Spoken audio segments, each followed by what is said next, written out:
Star news Marathi, नवे पाऊल नवी दिशा.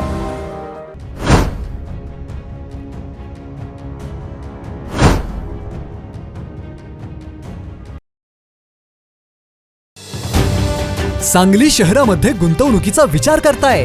कमर्शियल लोकेशन हवं आहे, स्वतःलाच व्यवसाय करायचा आहे किंवा नामांकित ब्रँड्ससाठी भाडे तत्वावर द्यायचं आहे? मग डोळे झाकून एकच पर्याय, श्री राजलक्ष्मी मॉल. सांगली जिल्ह्यातील नामांकित, अनुभवी व सुप्रसिद्ध श्री राजलक्ष्मी ग्रुप यांचे श्री राजलक्ष्मी मॉल एकाच छताखाली branded showrooms, restaurant, gym, food court, multiplex theatre, club house, game zone. नुसता मॉलच नाही तर लवकरच सांगलीमधील multi branded entertainment centre. Shri Rajlakshmi mall मध्ये आपली गुंतवणूक करा आणि मिळवा प्रचंड परतावा आणि प्रचंड फायदा. श्री राजलक्ष्मी ग्रुप आता पुण्यामध्ये देखील अनेक गुंतवणुकींचे पर्याय उपलब्ध.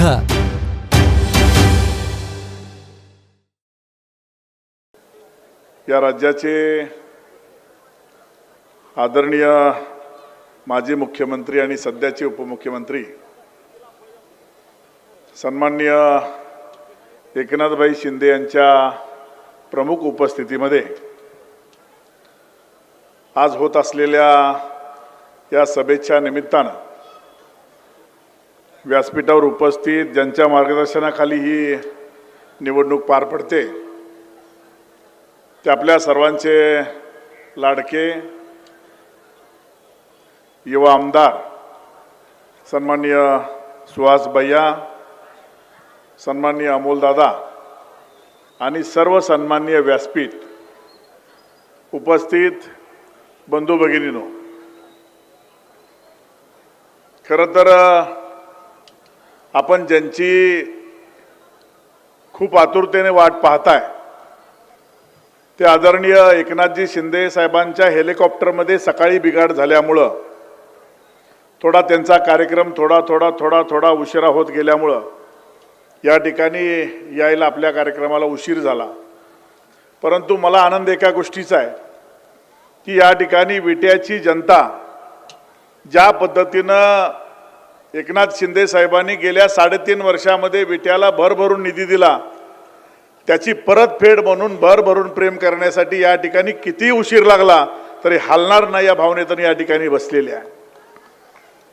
आणि माझ्या अनेक मित्रांनी सांगितलं की बापू आता फोडून भाषण काढा. गेल्या वेळेला विधानसभेच्या वेळेला आम्ही वेगळ्या स्टेजवर होतो आणि विधानसभा झाल्यानंतर आमच्या डोक्यात प्रकाश पडला की अंधारात आपण कुणीकडे चुकीच्या गोळ्या चालवून बसलो काही कळलंच नाही.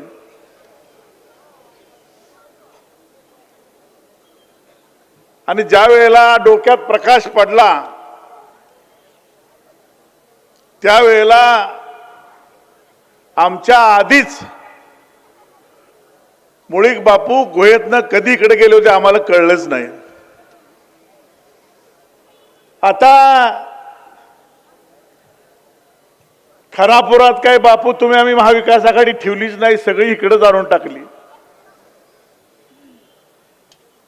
उरल्या सुरलेली शिवसेना घेऊन मी इकडे आलो,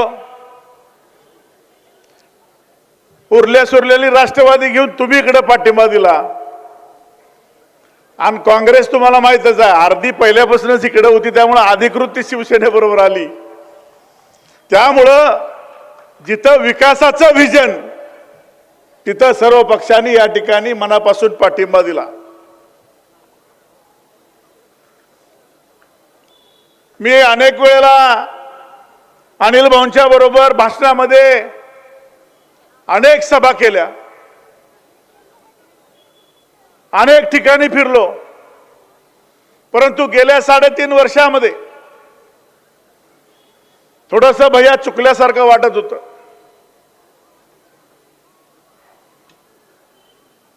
विधानसभेला जोश आल्यासारखी भाषणं केली खरी,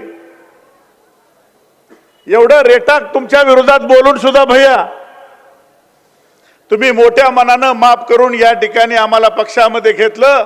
नुसतं घेतलं नाही तर पक्षाच्या जिल्हा प्रमुख पदावर माझी वर्णी लागावी म्हणून आपण मनापासून या ठिकाणी प्रयत्न केलं. हा खिलाडू वृत्तीपणा या ठिकाणी राजकारणामध्ये असला पाहिजे.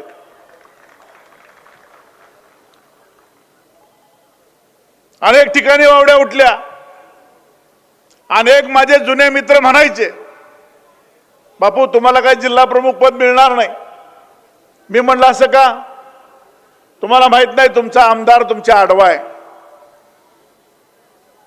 ज्या दिवशी माझं जिल्हा प्रमुख पद जाहीर झालं त्या दिवशी भैयाची माझी गळाभेट झाली आणि भैया मला म्हणले, बापू एका शब्दात तर सुटलो. म्हणलं कुठल्या? लोक म्हणायची आमदारच बापूच्या आडवा पडायला लागलोय. मी म्हणलं भैया अशा किरकोळ गोष्टीकडे लक्ष द्यायचं नसतंय, कारण मला माहित होतं की माझ्या जिल्हा प्रमुख पदासाठी तुम्ही किती मोठे प्रयत्न केलेत, कारण त्याचा मी साक्षीदार आहे. आणि म्हणून मला विटेकरांना एवढं सांगायचं आहे की राजकारणामध्ये अलीकडं काय वेळेला अहंकार करणारे सुद्धा काही नेते आहेत. काय वेळेला राजकारणाची मस्ती अंगामध्ये शिरली की त्या ठिकाणी त्यांना दोस्ती दिसत नाही, बाकी काही दिसत नाही. परंतु सुहास भैयाचा आणि माझा कधीही फार प्रसंग आला नव्हता. 2014 नंतर सातत्यानं अनिल भाऊंचं माझं या ठिकाणी एकत्र येणं, सभा घेणं, कार्यक्रम करणं सुरू होतं. मलाही वाटायचं की सुहास भैयांच्या मध्ये प्रचंड इगो असेल, अहंकार असेल. परंतु ज्या वेळपासून मी शिवसेनेमध्ये प्रवेश केला, खऱ्या शिवसेनेमध्ये प्रवेश केला, त्यावेळेला मला कळलं की भैयासारखा तरुण मित्र आणि खानापूर आटपाडी सारखा आमदार या भागाला मिळणं हे खरोखर नशिबाचं काम आहे. म्हणजे त्यांनी माझ्यासाठी प्रयत्न केले म्हणून नाही, अनेक तरुणांच्या बरोबर मी त्या ठिकाणी काम केलं. अनेक कमिटमेंट अनेक ठिकाणी दिल्या गेल्या. क्लिप आहे का? क्लिप आहे का? आणि अनेक ठिकाणच्या कमिटमेंट त्या ठिकाणी पाळल्या गेल्या नाहीत. त्याचा शिकार मी सुद्धा आहे. ह्या विट्याच्या जनतेचं सोडून द्या. विट्याच्या जनतेनं किती भोगलंय ते त्यांचं त्यांना माहित आहे. म्हणून जे आज असणारे तिकडे अनेक नगरसेवक असतील, अनेक लोक असतील, ती आज अनेक लोक सुहासबाई यांच्या बरोबर खांद्याला खांदा लावून त्या ठिकाणी काम करताना आपल्याला दिसत आहेत. विट्याच्या विकासाच्या बाबतीत मी काही नवीन सांगायला नको. आपल्या सगळ्यांना माहित आहे विट्यातला कुठलाही रस्ता झाला तर दुसऱ्या वर्षी परत तो रस्ता धरलेला असायचा. का?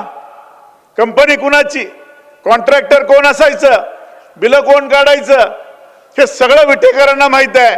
परंतु ज्या वेळपासून अनिल भाऊ आमदार झाले आणि 2014 पासून विट्यातल्या विकासाला सुरुवात झाली, त्यावेळेपासून आपण सगळ्यांनी पाहिलं असेल की विट्यातले जे रस्ते झाले ते टक्केवारी मुक्त रस्ते झाले आणि ते अतिशय सुंदर झाले. ही वस्तुस्थिती आहे.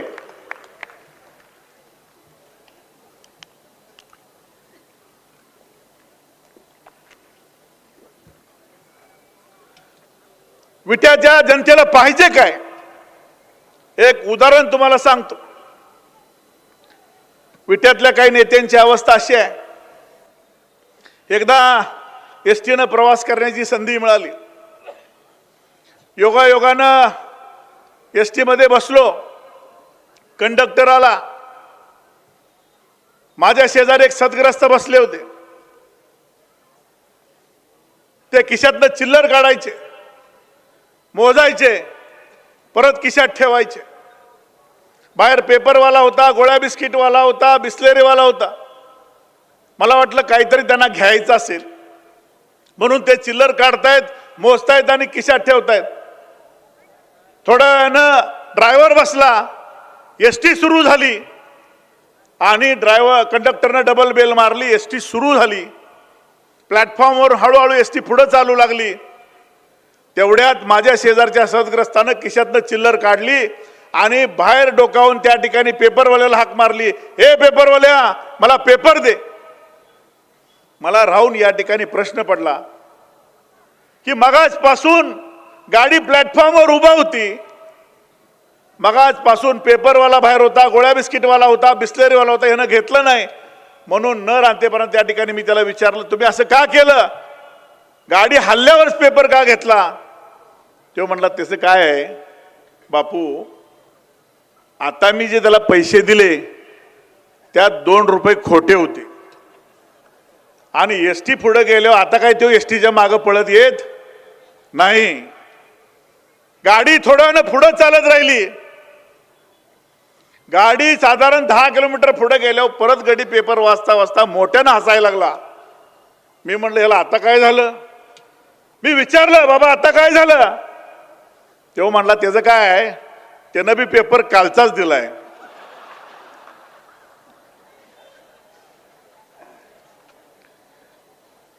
त्या विट्यातल्या टग्याला वाटतंय मीच एकटा बेनवाट आहे, अख्खं विट बेनवाट आहे, त्याला कुठं माहित आहे. आता ह्या वेळेला गड्याची बेनवाटगिरी आपल्याला काढायची आहे, एवढं विटेकरांनो डोक्यात ठेवा. मी त्या ठिकाणी टीका केली की वाड्यावरचं भैया राजकारण बंद करा. अहो त्या नगरपालिकेत कर्मचारी आहेत का घरगडे आहेत हीच कळना कोणाला. नगरपालिकेत कोण दाखला मागाय गेलं तिकडे जाऊन या, बांधकाम परवानगी कोण मागाय गेलं तिकडे जाऊन या. अरे बाबा ही नगरपालिका आहे का गाईचा गोटा आहे? सारखं मालकाला विचारून या, मालकाला विचारून या. शान काढाय ठेवले ग ही गडी. भैया गोटामुक्त नगरपालिका ह्यावेळी करूया. रुपेश बरोबर का?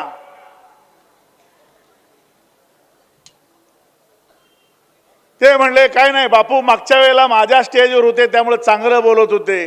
अहो मी हाजरी घेऊन बोलत होतो, इथं मात्र फुकट बोलतोय. ती बी तुम्ही माझी अर्धी हाजरी दिली, अर्धी अजून दिली नाही.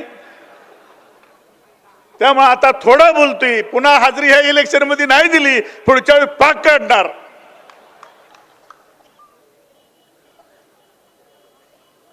विट्यातल्या जनतेला पाहिजे काय?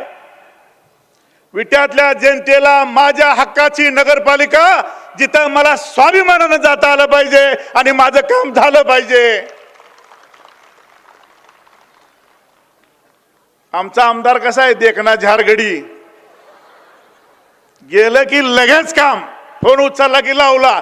तिकडं असं नसतंय, बघतो करतो सांगतो जावा. काय काय वेळ मला म्हणावं वाटतं भैया जरा दमून घेत जावा, पण स्वभाव गड्याचा झाल. आम्ही काय बोलावं, आम्हालाच खेकासल्यावर काय करायचं. पण एक लक्षात ठेवा, ज्या पद्धतीनं अनिल भाऊ काम करत होते, आलेला प्रत्येक व्यक्ती कुठल्या पक्षाचा कुठल्या जातीचा न पाहता तो काम घेऊन माझ्याकडे आलाय, तो अपेक्षेनं माझ्याकडे आलाय. त्याच्या अपेक्षा पूर्ण करणं हे माझं काम आहे. त्याचा विचाराचा वसा आणि वारसा घेऊन काम करणारा आपला तरुण नेता सुहास भैया बाबर आहे. आणि म्हणून या तरुण नेत्याच्या हातामध्ये आपल्याला सत्ता द्यावी लागेल. नगरपालिकेच्या कर्मचाऱ्यांना सुद्धा सांगतो, मित्रांनो आता काय वाड्यावरची सत्ता येणार नाही. वाड्यावरचं गडी निम्म इसकाळले ती. आमच्या अनिल आप्पाला गंडीवलं. त्यांचं एक वाक्य आहे, त्याचं कसं आहे, गट्टी हळू हळू हळू गदीत न्यायची.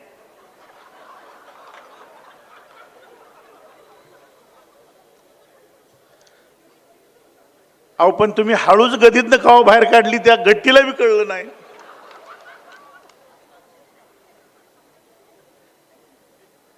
आता भैया 3 तारखेला सत्ता आली, आपण गदच मुजवून टाकूया.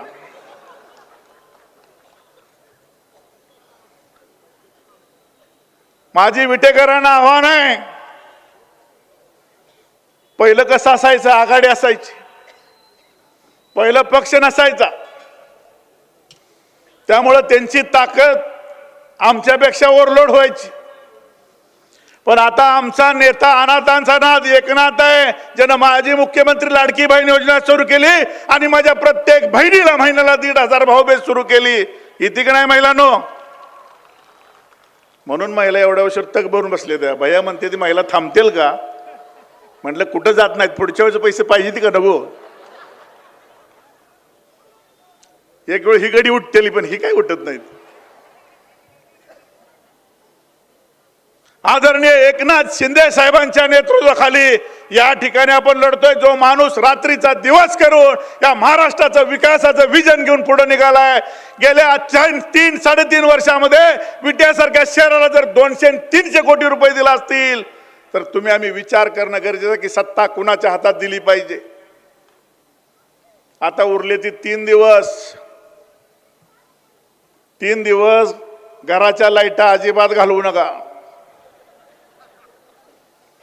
घरात आळीपाळीनं गडी रातचं जाग ठेवा, कारण लक्ष्मी जोरात येणार आहे. दरवाजा लावलेला असला तर तोडून लक्ष्मी आत येईल. त्यामुळं कृपया दरवाजा मोडायचा सुद्धा खर्च घालवू नका. दरवाजा उघडा ठेवा, येईल त्याचं पाहिजे एवढं घ्या. पहिलं कसं असायचं बापू, पहिल्या काळात भंडाऱ्याच्या आणि गुलालाच्या वाट्या घेऊन जायची माणसं पैसे देताना, माहित आहे ना, आणि शपथ घ्यायला व्हायची. माणसं म्हणायची ह्याच्यावर हात ठेवून शपथ घेतला की माणसं खोटं बोलत नाहीत, मत आपल्याला पडणारच.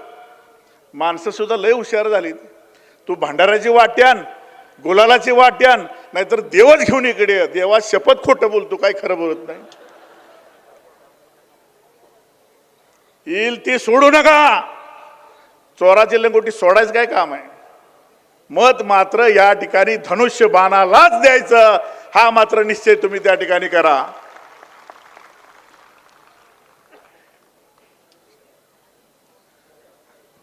वेळ घावलाय म्हणून, नाहीतर म्हटलं भैया कुठला आम्हाला भाषण देते ती. एकनाथ शिंदे साहेब आले की भैया अमोलदादा एकनाथ शिंदे साहेब, आमचा कार्यक्रमच झाला.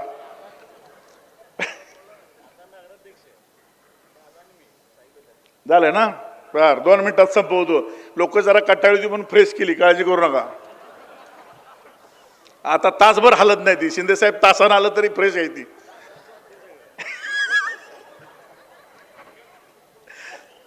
विटेकर जनतेला माझं आव्हान आहे, आजपर्यंत आपल्या विट्याचं नुकसान झालंय.